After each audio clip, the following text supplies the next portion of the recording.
Buenos días, hermanos. Hoy es el día del Señor. Estamos agradecidos por otro día más de vida que Él nos da, pero también por sus provisiones y sus bendiciones en el aspecto material, en el aspecto de nuestra salud, pero principalmente en el aspecto espiritual. Gracias a Dios porque no solamente nos ha dado la salvación, sino también estamos en este proceso de santificación, de ir creciendo a la imagen de Cristo. Y parte importante de este proceso es congregarnos, estar con nuestros hermanos, escuchar la palabra de Dios, orar juntos. No podemos hacerlo físicamente, pero sí por este medio. Anhelamos el tiempo en que otra vez podamos estar juntos, unos con otros, para adorar al Señor Jesucristo.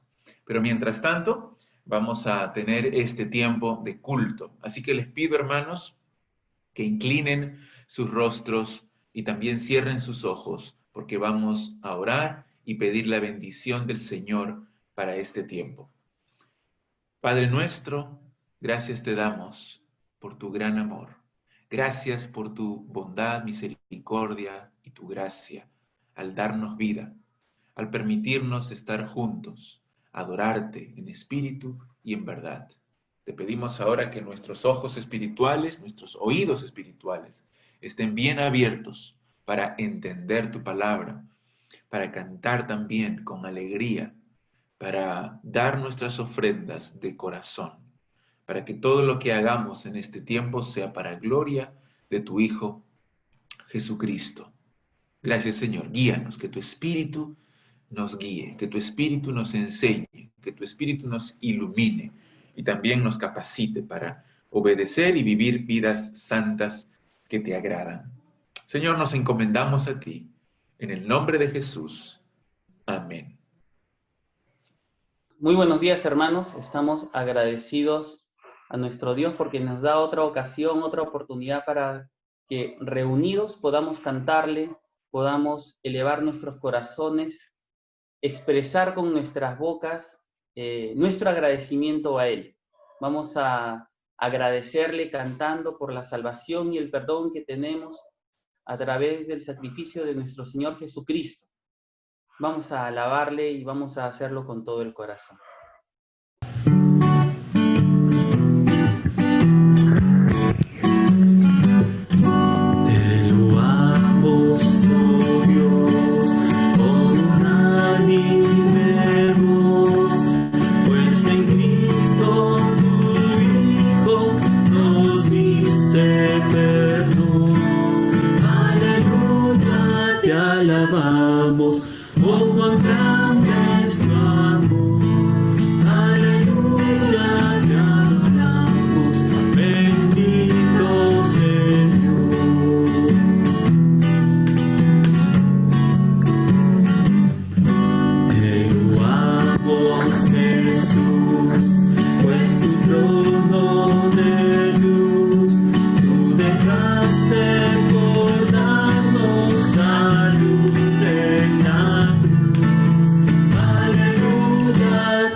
Bendito nuestro Señor.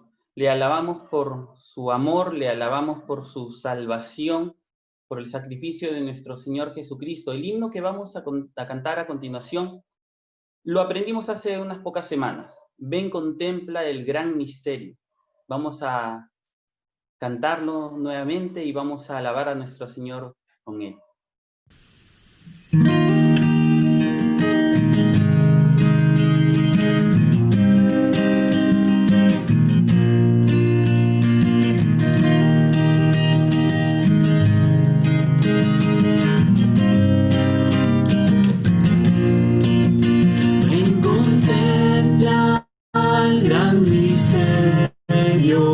El amanecer del Rey, alabado en el cielo, se vistió de humanidad. A este mundo en tinieblas, esa luz de vida entró. Mira a Cristo hecho hombre, para darnos redención.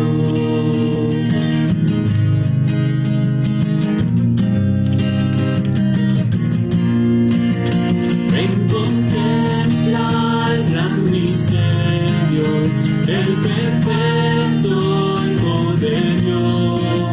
En su vida y sufrimiento, en pecado no cayó.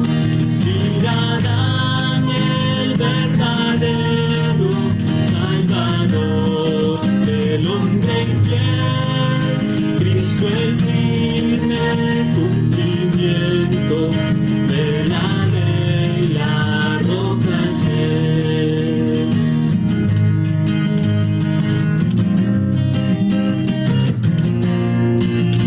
Ven, contempla el gran misterio, Cristo alzado en una cruz, en lugar de pecadores, traspasado fue Jesús. Mira el precio por salvarnos, mira el plan de redención. Lleva a muchos a la gloria, oh cuán vasto, inmenso amor.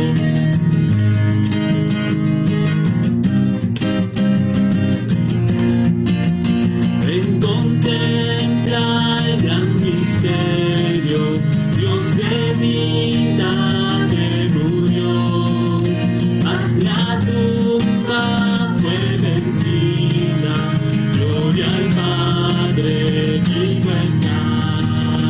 Oh esperanza tan segura, vida eterna nos dará el Señor resucitado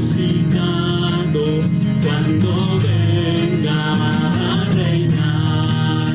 Oh esperanza tan segura, vida eterna nos dará el Señor resucitado cuando venga a reinar.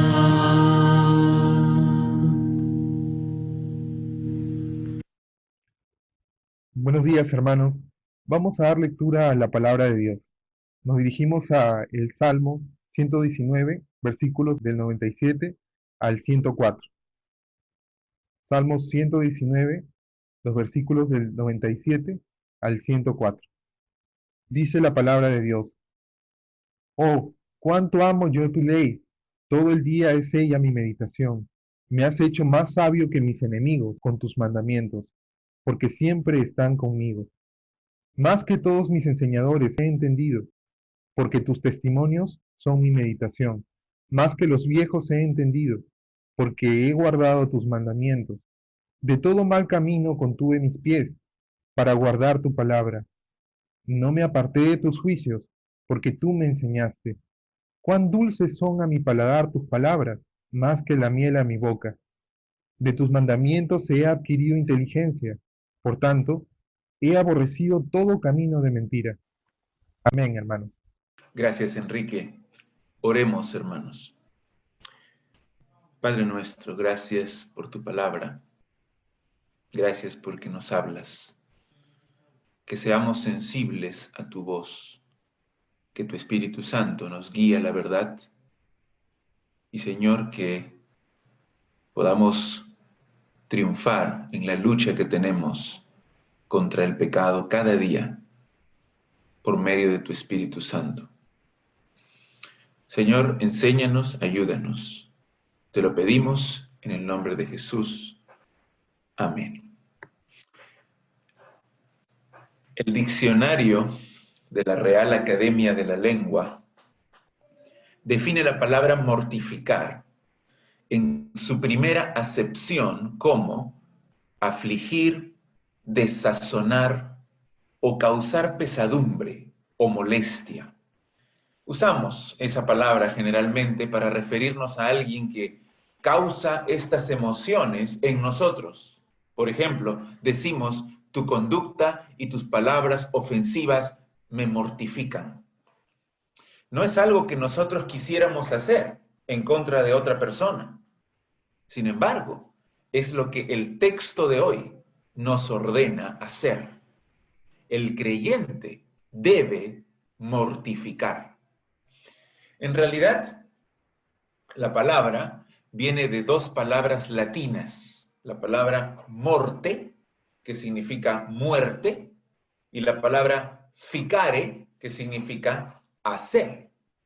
Y eso es precisamente lo que Pablo nos dice en este texto, que hagamos morir al pecado en nosotros. Los puritanos fueron hombres y mujeres cristianos que vivieron en los siglos XVI y XVII, de gran piedad, enfocados en vivir vidas santas para la gloria de Dios en su vida diaria. Varios de estos puritanos nos han dejado escritos de gran beneficio espiritual para nuestras almas. Es que ellos entendían que una parte esencial del proceso de santificación en la vida del cristiano era lo que ellos llamaban la mortificación del pecado. Es un concepto poco conocido, poco popular en nuestros días, en nuestras iglesias, pero es enteramente bíblico. El creyente está involucrado en una batalla de vida o muerte con un enemigo muy poderoso. O tú lo matas a él, o él te matará a ti. El pastor John Owen fue uno de esos teólogos puritanos, uno de los más capaces. Él escribió un libro que lleva por título La mortificación del pecado en el creyente. Y su tesis central es esta, permíteme leerla. La mortificación del pecado que habita en nuestros cuerpos mortales es el deber constante de los creyentes, a fin de que el pecado no tenga vida ni poder para dar a luz las obras de la carne. Voy a leerlo otra vez porque me parece que es una definición importantísima de lo que Pablo nos enseña en este texto. Él dice así, la mortificación del pecado que habita en nuestros cuerpos mortales es el deber constante de los creyentes, a fin de que el pecado no tenga vida ni poder para dar a luz las obras de la carne. Pablo no nos promete en este texto un estado de perfección en santidad al cual puede llegar un cristiano en esta vida. Eso es imposible. Él no nos lo promete aquí. No nos dice tampoco que una decisión de corazón para consagración es la que te dará la victoria. Es la que hará un cambio en tu vida. No dice eso. Tampoco Pablo nos enseña que una lista de prácticas o una lista de medios y de reglas para ejercer dominio propio en nuestra vida nos va a ayudar en la lucha contra el pecado. No lo dice. Pero lo que sí hace Pablo en este texto que vamos a leer hoy en Romanos 8 Es un llamado a la acción. El gran predicador del siglo XX, Martin Lloyd-Jones, a su sermón de Romanos 8, de estos versículos que vamos a leer, le pone ese título, un llamado a la acción. Esta es la responsabilidad suprema del cristiano en el camino de la santificación. Si tú vives en un patrón de carnalidad en tu vida diaria, sin ningún interés por las cosas del Espíritu, sin pensar, sin estar enfocado en las cosas de Dios, entonces serás condenado para siempre. Pero si tú haces morir el pecado por medio del Espíritu Santo en tu vida diaria, entonces heredarás la vida eterna. No quiero que pienses en los pecados de otros. Piensa en tus propios pecados, esos con los que luchas continuamente, aquellos por los que pides perdón a Dios con frecuencia. Mi oración es que cumplas con diligencia y con esfuerzo diarios, que cumplas con la mortificación de tu pecado, entendiendo que sí puedes hacerlo si es que estás en Cristo. Si tú has sido trasladado de la esfera del pecado y de la muerte a la esfera de la gracia y de la vida por el poder del Espíritu Santo, entonces, como vimos el domingo pasado, el Espíritu mora en ti. Y tienes a tu disposición su poder, su provisión y sus promesas en la batalla diario contra el pecado. Que nos acerquemos, hermanos, con seriedad, pero también con ánimo a este precioso texto. Es clave, es crucial en nuestra lucha contra la maldad. Vamos a leer Romanos capítulo 8, versículos 12 y 13. Romanos 8, todos ahí con sus Biblias. Romanos 8, 12 y 13, dice así. Así que, hermanos, deudores somos, no a la carne, para que vivamos conforme a la carne. Porque si vivís conforme a la carne, moriréis. Mas si por el Espíritu hacéis morir las obras de la carne, viviréis. Pablo comienza este capítulo 8 estableciendo aquí en el versículo 1 que no hay ninguna condenación para los que están unidos a Cristo. Léelo, 8:1. Ahora pues, ninguna condenación hay para los que están en Cristo Jesús. La razón por la que no hay infierno, no hay condenación eterna, no hay separación eterna de Dios para el cristiano, la razón es que los creyentes han sido, lo repito, han sido trasladados de la esfera de la carne a la esfera de la gracia de Dios por el poder del Espíritu Santo sobre la base de la muerte de nuestro Señor Jesucristo. Eso es clarísimo en los versículos del 2 al 4. Mira, ¿por qué?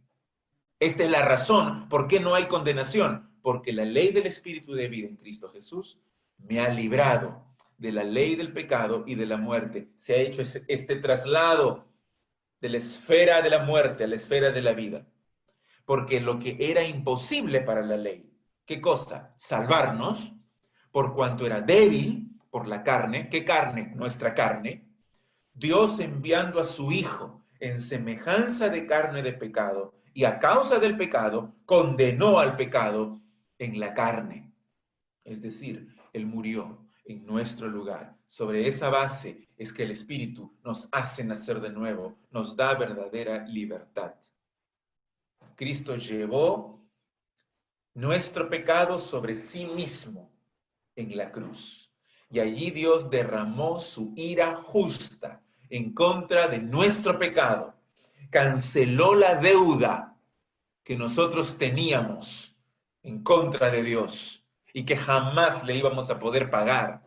Por el infinito poder del Espíritu Santo, el Padre resucitó al Hijo el tercer día. Lo designó como el Hijo de Dios con poder.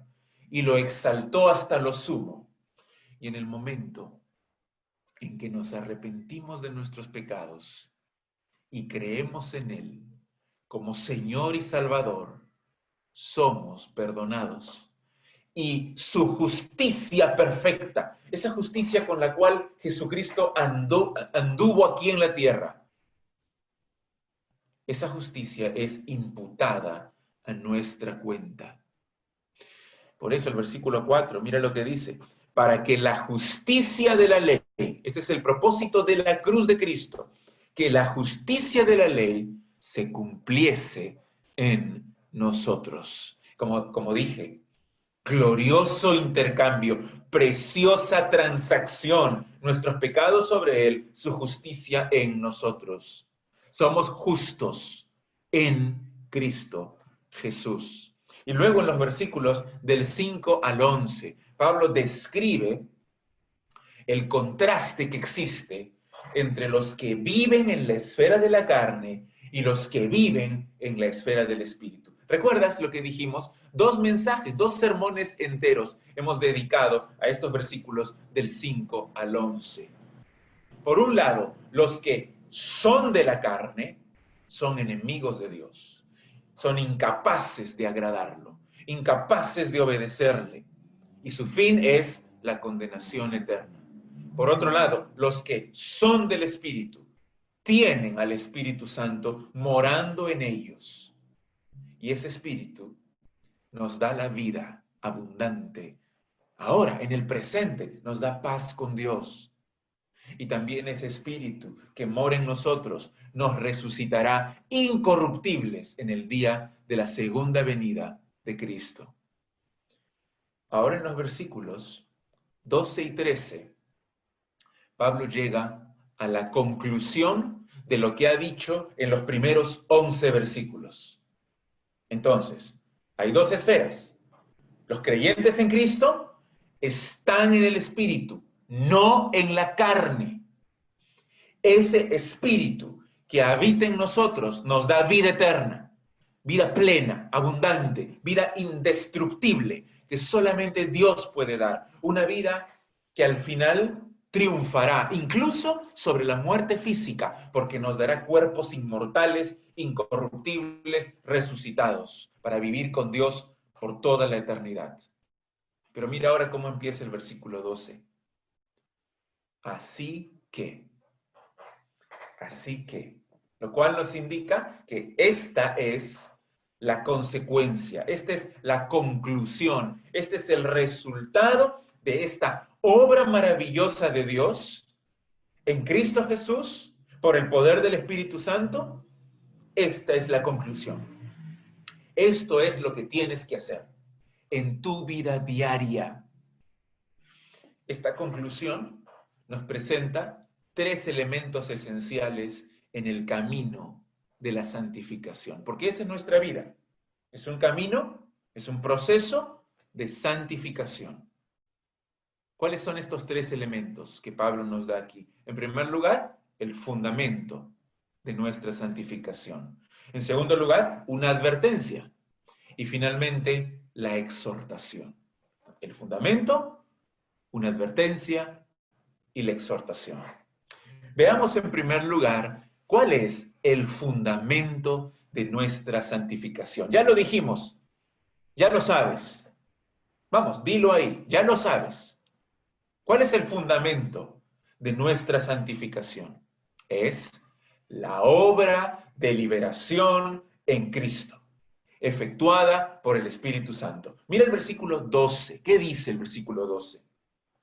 Así que, hermanos, en conclusión, en resumen, deudores somos, no a la carne, para que vivamos conforme a la carne. Tú no le debes nada al pecado, sino solamente dolor y sufrimiento. Por favor, deja ya las ilusiones. Que el pecado no te engañe más. El pecado ha tratado de matarte desde el día que naciste. No tienes obligaciones ni favores que pagarle al pecado. No estás bajo su autoridad. para vivir otra vez conforme a sus deseos y apetitos que solamente se oponen a Dios. Esa es la carne. ¿Has notado aquí que este versículo 12 no es una exhortación? La exhortación viene después, en el versículo 13, pero esta no es una exhortación, este no es un mandato, no está en modo imperativo, está en modo indicativo, lo cual significa que nos indica un hecho. ¿Cuál es ese hecho? No somos deudores a la carne, para que vivamos otra vez conforme a la carne. Esta frase significa que ya no estamos bajo el dominio del pecado, ya no estamos sujetos a su tiranía, porque el Espíritu Santo nos libertó en Cristo. Sin embargo, Pablo no lo dice solo para darnos información, eso ya lo sabíamos, lo hemos repetido varias veces. Observa aquí que se dirige a creyentes, porque les llama hermanos, así que hermanos. Y a ellos, a los hermanos, a los cristianos, les declara que no le deben nada a la carne. ¿Por qué lo hace? ¿Por qué es necesario que el apóstol tenga que decir a sus hermanos en la fe, por favor, no le debes nada al pecado? Ya no vivas para él. No le pagues ningún favor. Él solo ha querido destruirte. ¿Por qué es necesario que se lo diga a cristianos si ya fueron salvos de la tiranía del pecado? Lo hace porque todavía seguimos viviendo en este mundo y bajo las tentaciones de nuestra propia naturaleza pecaminosa. El domingo pasado vimos que según el versículo 10, nuestro cuerpo todavía está sujeto a la muerte física por causa del pecado. Mira el versículo 10. Si Cristo está en vosotros, el pecado, en verdad, así es, ciertamente, está muerto. El cuerpo está muerto, es mortal, está sujeto a la muerte a causa del pecado. Pero el Espíritu Santo que mora en nosotros, vive a causa de la justicia. El pecado sigue gritando sus órdenes porque quiere seguir reinando en nuestro ser. Sus concupiscencias, sus tentaciones todavía son muy reales. Lamentablemente todavía caemos en el pecado todos los días. Necesitamos depender de Cristo mucho más. Gracias a Dios por la sangre de Cristo. Porque aunque pecamos, si confesamos nuestros pecados, Él es fiel y justo para perdonar nuestros pecados y limpiarnos de toda maldad. Esa es la realidad de la vida normal del cristiano. Está en una lucha y cae varias veces, pero se levanta, confiesa su pecado a Cristo y sigue adelante, persevera en su fe. Esa es nuestra vida. Pero el hecho objetivo, la verdad incuestionable, es que aquel que está en la esfera del Espíritu Santo, por la gracia de Dios, ya murió al pecado. Y ya no es su esclavo. Y ya no debe servirle, como dice en Romanos capítulo 6. Este versículo también lo hemos leído varias veces. Romanos 6:6 dice, sabiendo esto, que nuestro viejo hombre, todo lo que éramos antes, cuando vivíamos en la carne, nuestro viejo hombre fue crucificado juntamente con él, con Cristo. Es decir, murió, para que el cuerpo del pecado sea destruido, a fin de que no sirvamos más al pecado. Ahora, nota algo más, regresando al capítulo 8, nota algo más. Pablo no concluye la oración. Nosotros esperaríamos que Pablo dijera algo así como, leemos el versículo 12, algo así como, deudores somos, no a la carne, para que vivamos conforme a la carne, sino al Espíritu, para vivir conforme al Espíritu. Pensaríamos que eso es lo que debe decir, así debe terminar la oración. No lo hace, pero es obvio. Al pecado no le debemos nada, pero a Dios le debemos todo. El Padre envió a su Hijo Jesucristo, Él murió por nosotros, el Espíritu nos libertó de la ley del pecado y de la muerte, como dice el himno, Dios en tres personas, bendita Trinidad, por lo que hizo a nuestro favor. Entonces, vive tu vida ahora y por toda la eternidad para la gloria de Dios, no para ganar el favor de Dios, sino en agradecimiento humilde, en alabanza por quién es y por lo que ha hecho en beneficio de su pueblo. Entonces, ¿cuál es el fundamento de nuestra justificación?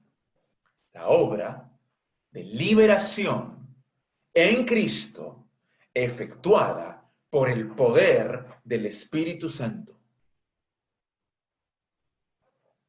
¿Eres creyente? ¿Has nacido de nuevo? ¿El Espíritu ha hecho esta obra de liberación en ti? Liberación del dominio, del control del pecado, para que ya no le sirvas más. Si lo ha hecho, eres hijo de Dios. Si lo ha hecho, entonces hay una advertencia y hay una exhortación para ti. En segundo lugar, ¿cuál es la advertencia? La advertencia es esta. Un patrón de carnalidad en la vida diaria lleva a la muerte eterna. Mucho cuidado, cristiano, porque un patrón de carnalidad, pecado habitual en la vida diaria, característico de tu vida, te llevará a la muerte eterna. Mira lo que dice Pablo en el versículo 13. Dije que Pablo no concluyó su oración en el versículo 12. Y eso es porque nos da una advertencia solemne en el versículo 13. Nota ahí que hay un cambio, porque pasa de la primera persona plural a la segunda persona plural. Versículo 12. Así que, hermanos, deudores somos, primera persona plural, no a la carne, para que vivamos conforme a la carne, porque si vivís, si ustedes viven conforme a la carne, moriréis. ¿A qué muerte se refiere aquí Pablo? Cuando él dice, si viven conforme a la carne, morirán. ¿A qué muerte se refiere? No a la muerte física, sino a la muerte eterna, al infierno. ¿Cómo? ¿Qué está diciendo Pablo? Está diciendo que el cristiano genuino que vive conforme a la carne se perderá para siempre. ¿Eso está diciendo? No, no es lo que está diciendo.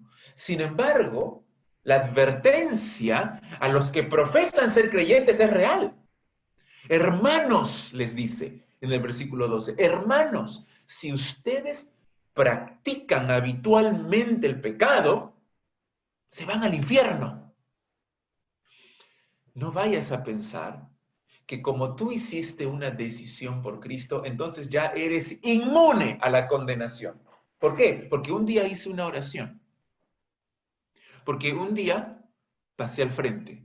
Porque un día levanté mi mano. Entonces soy inmune al infierno.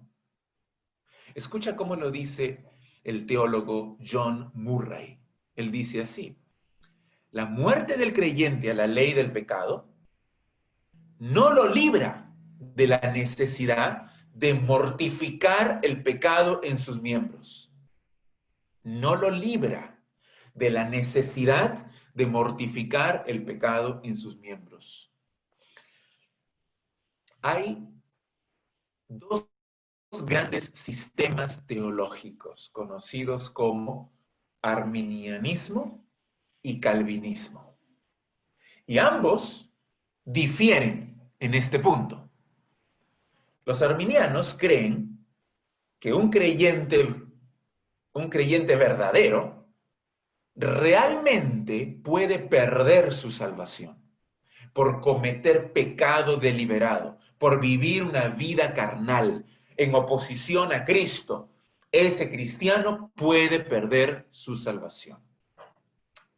El calvinista, por otro lado, cree que aquel que ha nacido de nuevo puede pecar y va a pecar, pero Dios lo guardará, lo preservará y le dará la fe para perseverar hasta el fin, porque el Espíritu Santo mora en él.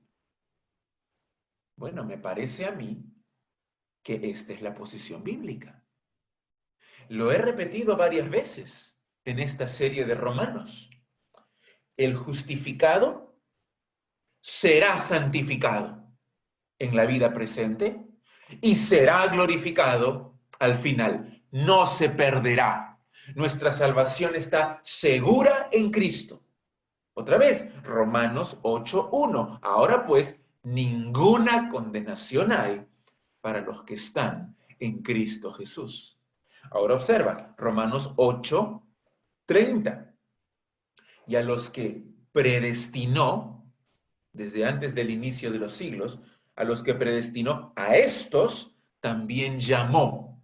En el momento que se les predicó el Evangelio, Dios los llamó. ¿A quiénes? A los que predestinó.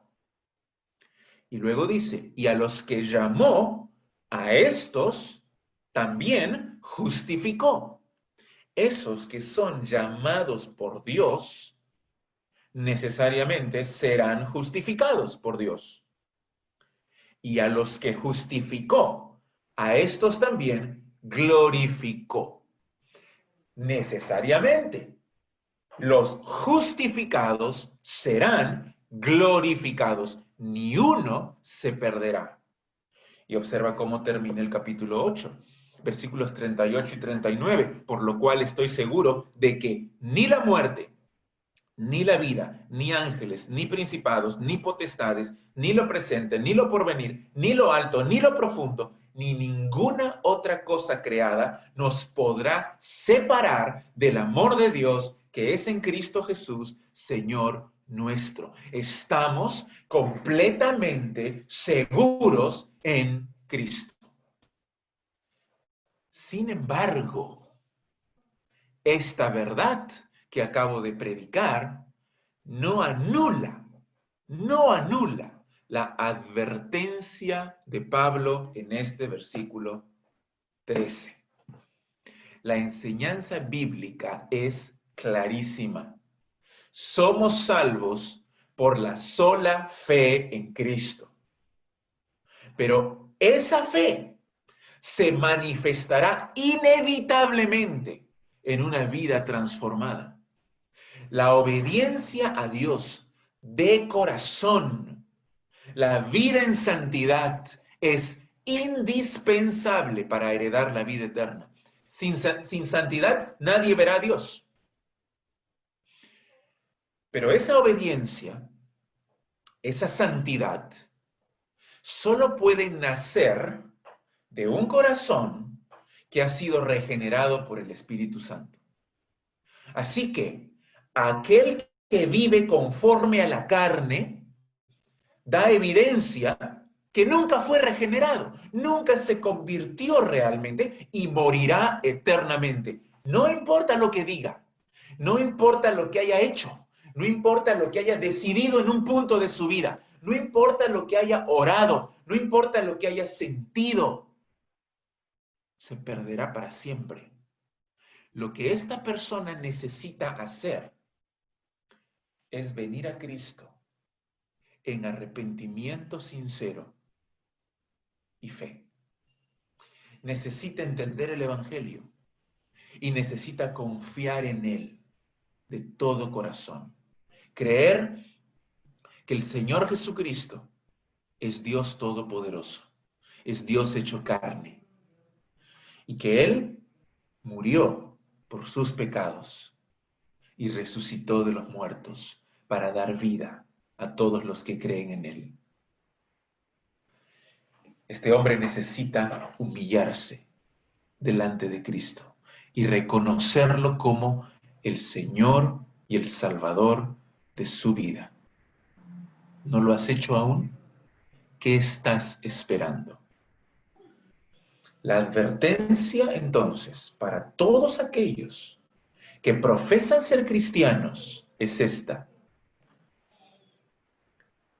Si vivís conforme a la carne, moriréis. Examina tu vida. Evalúa tu conducta, tus afectos. ¿En qué piensas? ¿Cuál es tu enfoque en la vida? Pablo ya lo ha dicho antes.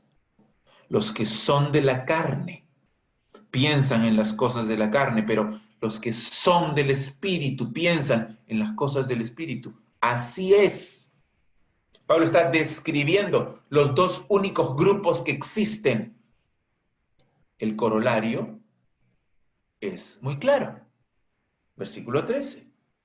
Si vives conforme a la carne, pensando en la carne, con tu enfoque en los placeres de la carne y en tu propia satisfacción de tu propia carne, morirás eternamente. Así que cuidado. Pero luego de eso, finalmente Pablo termina con una exhortación. La exhortación también es muy clara. Pablo no se contenta con dar solamente una advertencia a los creyentes, sino que también les dice lo que tienen que hacer. Lo que dice al final del versículo 13 debe ser la ocupación diaria del creyente. Así le llama el teólogo puritano John Owen. Mira la segunda frase. Mas si por el Espíritu hacéis morir las obras de la carne, viviréis.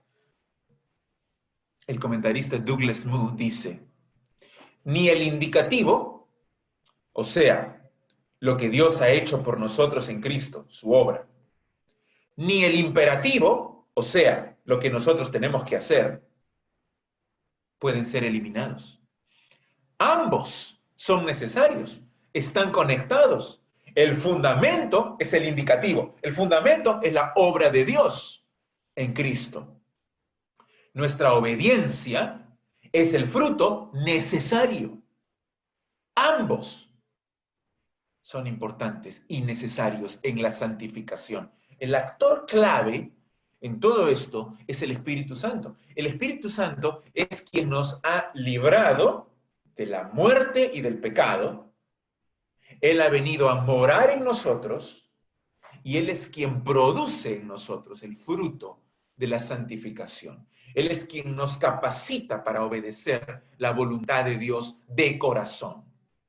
Entonces, nuestra responsabilidad diaria, habitual, el patrón de nuestra vida, consiste en matar las obras del cuerpo por el Espíritu. Es interesante que en el original, Pablo en este punto no usa la palabra carne, aunque aquí se traduce carne, sino que él usa la palabra cuerpo. Él dice allí, si por el Espíritu hacéis morir las obras del cuerpo, viviréis. Es que él quiere referirse al instrumento por medio del cual la carne realiza sus obras. Esas obras de la carne se expresan por medio del cuerpo. Por ejemplo, la ira, expresada en palabras de la boca o en agresiones físicas con las manos, o la mentira, expresada con otro órgano de nuestro cuerpo, la lengua, o la lujuria, expresada con los ojos, o la desobediencia a los padres, haciendo con todo el cuerpo lo contrario a lo que ellos dicen. Ahora mira este verbo, el verbo tan fuerte que usa Pablo aquí. Él dice, hay que hacer morir, hay que matar esas obras. Es una lucha, es una guerra. Los deseos y las pasiones de la carne son increíblemente fuertes y debemos matarlos si es que no queremos que ellos vuelvan a reinar en nosotros. Mira lo que dice también en Colosenses. Colosenses el capítulo 3 y el versículo 5. Haced morir, pues, lo terrenal en vosotros: fornicación, impureza, pasiones desordenadas, malos deseos y avaricia, que es idolatría, cosas por las cuales la ira de Dios viene sobre los hijos de desobediencia. Haz morir estas obras, lo terrenal en ti. ¿Por qué? Porque la ira de Dios viene sobre los que practican estas obras. Pero mira, en Colosenses 3:7 continúa Pablo, en las cuales vosotros también anduvisteis en otro tiempo cuando vivíais en ellas, cuando estaban en la esfera de la carne. Pero ahora, dejad también vosotros todas estas cosas: ira, enojo, malicia, blasfemia, palabras deshonestas de vuestra boca. No mintáis los unos a los otros, habiéndoos despojado del viejo hombre con sus hechos y revestido del nuevo hombre, el cual, conforme a la imagen del que lo creó, conforme a la imagen de Cristo, se va renovando hasta el conocimiento pleno. Va avanzando, va creciendo en la fe y a la semejanza de Cristo. Esto no es cosa de Pablo. Jesús también le dijo a sus discípulos que si algún miembro de nuestro cuerpo nos hace caer, que lo cortemos. El ojo, que lo saquemos. La mano, que la cortemos. Porque, y Jesús dice estas palabras tan duras, porque mejor es entrar mutilado en el reino de Dios que ser lanzado todo el cuerpo al infierno. Como he dicho en otras oportunidades, la lucha contra el pecado es encarnizada, tan encarnizada que es así como Pablo dice aquí: solo si matas vivirás. Solo si matas al pecado vivirás. Si hacéis morir por el Espíritu las obras de la carne, viviréis. Dios transforma la naturaleza del pecador, pero lo que no cambia es la naturaleza del pecado. El pecado sigue siendo pecado, sigue siendo malo, destructivo, engañador. Si no lo matas, Él te matará a ti.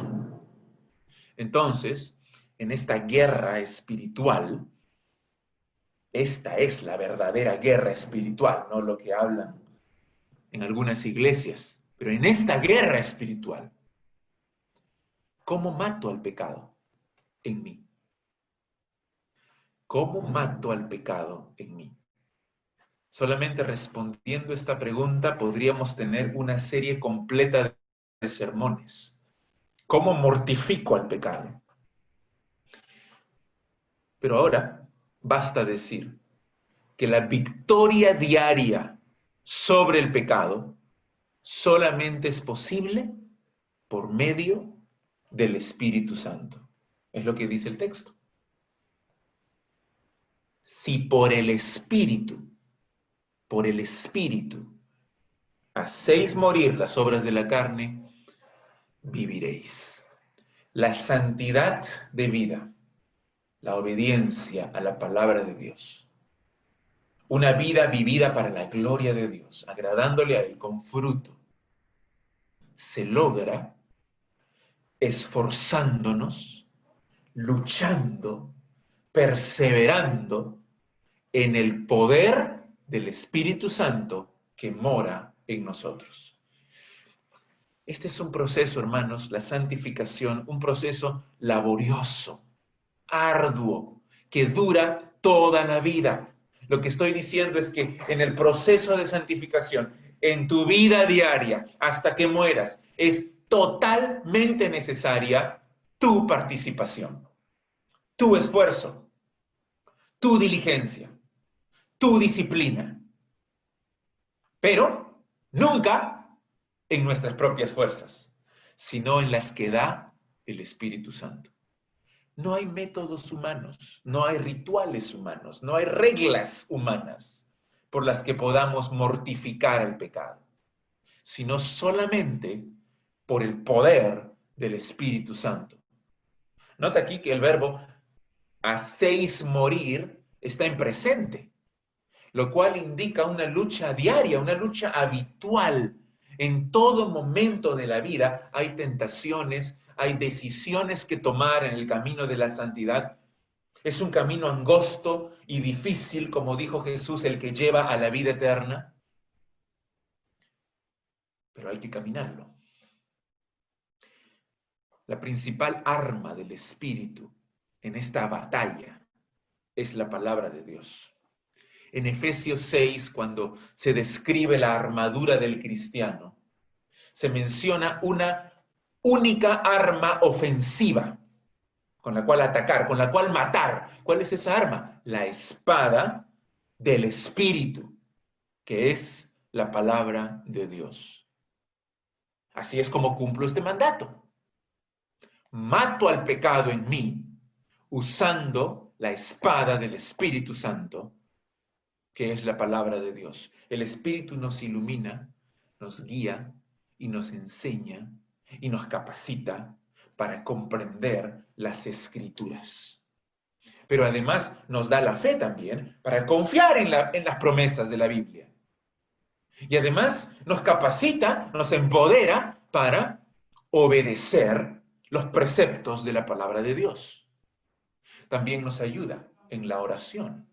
Además, produce en nosotros el fruto del Espíritu Santo para que podamos enfrentar y matar las obras de la carne en nosotros. Y habiendo dicho esto, nuevamente, déjame enfatizar el otro lado de la moneda. Es nuestra responsabilidad, es nuestro trabajo, nuestra labor matar al pecado. Es la labor constante de toda la vida para el cristiano. Ocuparse de su salvación con temor y temblor por el Espíritu Santo. Así que anda en el Espíritu. No satisfagas los deseos de la carne. Escudriña las Escrituras. Vive de acuerdo a ellas. Clama al Señor en oración que te ayude en esta lucha contra el pecado. Disciplínate para la piedad. Cultiva las disciplinas espirituales. Crece junto a tus hermanos en la iglesia local. Sométete a tus líderes y pastores. Esfuérzate, lucha, mata al pecado en el poder y provisión y fortaleza y guía, iluminación del Espíritu Santo. Hazlo, porque tu vida depende de ello. Tu vida eterna depende de tu lucha diaria en el poder del Espíritu contra el pecado que vive en ti. Si tú no eres creyente aún, no estás en esta lucha. Eres indiferente a esta lucha. Estás en tu pecado. Te deleitas en él y quieres seguir ahí. Y no sabes que te estás yendo directo al infierno. Cree en Cristo. Es tu única salvación. Arrepiéntete de tus pecados. Confía en el Señor Jesús. Él te ama. Murió por ti. Y quiere vivir su vida en ti. Pídele perdón. Ahora mismo, inclina tu rostro. Dile, Señor, te he ofendido, he pecado. Arrepiéntete, siente la carga de tu pecado, de tu maldad, de cómo toda tu vida te has esforzado por hacer lo correcto, por hacer lo bueno, por agradar a Dios, por tratar de hacer algo con tu vida y de surgir y de ser alguien, y no has podido. No se puede porque eres esclavo del pecado. Pide perdón, confía en Cristo, entrega toda tu vida al Señor. Él es Dios. Vamos a orar para terminar. Padre nuestro, gracias por tu palabra, gracias por este pasaje tan increíblemente importante, esencial para nuestras vidas, porque nos marca cómo debe ser el camino de la santificación. Nos dice claramente que no es fácil, es una guerra. Nos dice que es difícil, es cuesta arriba, pero es el que lleva a la vida eterna. Señor, que por el poder de tu Espíritu, con la confianza que Él nos da en las Escrituras y con la obediencia que Él pone en nuestro corazón, que nos esforcemos, que peleemos, que nos disciplinemos, que obedezcamos y vivamos para tu gloria. Y también, Señor, por todos aquellos que no son creyentes, sálvalos, concédeles este arrepentimiento que les haga ver lo feo de su pecado, lo horrible de su maldad, y que están camino a la perdición, que tomen conciencia de ese hecho, que doblen sus rodillas a ti y se entreguen a Cristo. Te lo rogamos, Padre, en el nombre de nuestro Señor Jesús. Amén. Que Dios les bendiga, hermanos. Buenos días, hermanos. Gracias a Dios por su palabra. Los invito a que oremos por su provisión, también para agradecerle por el cuidado que Él tiene de nosotros como iglesia y por las ofrendas. Oremos, hermanos. Padre, te adoramos y te damos gracias por tu palabra, porque nos sostienes y porque nos fortaleces a través de Cristo Jesús. Gracias porque provees lo espiritual y también lo físico, lo económico. Gracias porque tú siempre nos das lo que necesitamos. También te rogamos por las personas que en estos momentos están pasando problemas, porque no tienen trabajo, porque están pasando alguna dificultad económica o de salud. Te ruego porque tengas misericordia de nosotros. Y gracias también porque a pesar de las circunstancias, tú nos cuidas, nos sostienes y mediante las pruebas nos moldeas de acuerdo al carácter de Cristo, en confianza y también en dependencia a ti. También reconocemos, Padre, que todo lo que tenemos viene de ti y es tuyo, y que nos cuidas con un gran amor. Por eso te ruego que de la misma manera, a través de los diezmos y también de las ofrendas, podamos dar con amor para el sostenimiento de la iglesia, las misiones, y también para ayudar a hermanos que están pasando necesidad en estos momentos. Gracias por todo, Padre. Por eso te lo pido en el nombre de ti, Jesús. Amén. Gracias, Enrique. Sí, recordemos siempre que una de nuestras responsabilidades en la vida de la iglesia es dar a Dios de lo que Él nos provee a nosotros. Gracias, hermanos, por su participación en este culto. Y recordemos aquello que hemos leído hoy. Estamos en esta lucha contra el pecado y necesitamos lucharla en el poder del Espíritu Santo. Que pidamos al Señor que cumpla su propósito en nuestras vidas individuales y como iglesia también. Seguimos anhelando volver a encontrarnos pronto. Oremos que así sea. Y oremos los unos por los otros también durante la semana, llamémonos, mantengamos viva la comunión, la unidad del cuerpo de Cristo. Vamos a orar, hermanos, y así vamos a terminar este tiempo. Padre nuestro, nuevamente en tu presencia, te agradecemos, Señor, por todo lo que tú nos das y por lo que tú nos enseñas. Ayúdanos, Señor, te necesitamos cada día. Gracias, Señor, porque tú eres bueno y eres soberano y lo podemos ver en nuestras circunstancias, lo podemos ver en el crecimiento espiritual que tú das a cada uno de tus hijos. Señor, rogamos por salvación y rogamos por santificación. Son obras tuyas, así que hazlas usando la predicación de tu palabra. Cuídanos durante esta semana, ayúdanos a ser de bendición, de edificación a otras personas, que compartamos lo que hemos aprendido, que vivamos lo que hemos aprendido. Señor, que así sea. Te lo pedimos en el nombre de Cristo. Amén. Gracias, hermanos. Que Dios les bendiga mucho hoy día y durante toda esta semana. No se olviden que tenemos siempre varias oportunidades. El estudio de Tesalonicenses, martes y jueves, el culto de oración. El jueves, la reunión de jóvenes, también el día sábado. Y estamos también leyendo un libro hoy a las 6. Todos los que se han inscrito, no olviden conectarse para conversar acerca de la lectura del libro La Sana Doctrina. Gracias, hermanos. Que Dios les bendiga.